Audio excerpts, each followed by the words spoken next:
अस्सलाम वालेकुम। जिस्मानी क़ुव्वत के लिए पानी में भिगोकर छिले हुए बादाम 7 अदद लेकर खूब बारीक पीस लें और जोश खाते हुए आधा सेर दूध में मिला दें। जब 2-3 आ जाएं तो दूध आग से उतार कर ठंडा करें। जब पीने के लायक हो जाए तो शहद से हस्ब ज़ायक़ा मिला दें और पी लें। आपके अंदर जिस्मानी क़ुव्वत बढ़ जाएगी।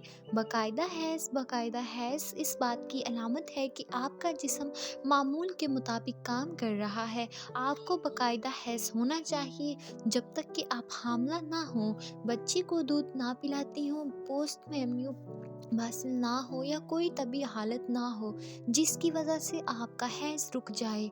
बाकायदा तकलीफ़ दो या भारी हैज़ सेहत के संगीन मसले अलामत हो सकती है। बेकायदा हैज़ हामला होना भी बना सकते हैं। टिंडे के फ़वाइद। टिंडे सोज़श के ख़िलाफ़ काम करते हैं। टिंडे खुश्क खांसी में फ़ायदा पहुंचाते हैं।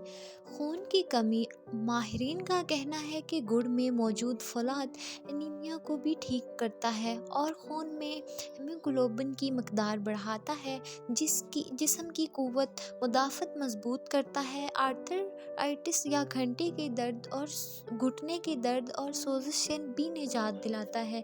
अंडे खाएं। कुदरती ग़िज़ाओं में ग़िज़ाइयत के लिहाज से अंडों का कोई सानी नहीं है। आप इन्हें उबाल कर खाएं, ऑमलेट बनाएं, फ्राई करें या फिर किसी भी तरीके से खाएं। ये आपके जिस्म के लिए प्रोटीन, विटामिन और मंज़िल पहुंचाने का बेहतरीन ज़रिया है।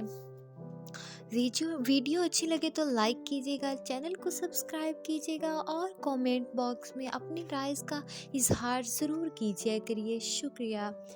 छिलका से इलाज। अगर आप अपने चेहरे की झुर्रियाँ कम करना चाहते तो केले का छिलका लीजिए और इसे इस जगह मलें जहाँ झुर्रियाँ ज़्यादा हों, वो ख़त्म हो जाएंगी। अल्लाह हाफ़िज़।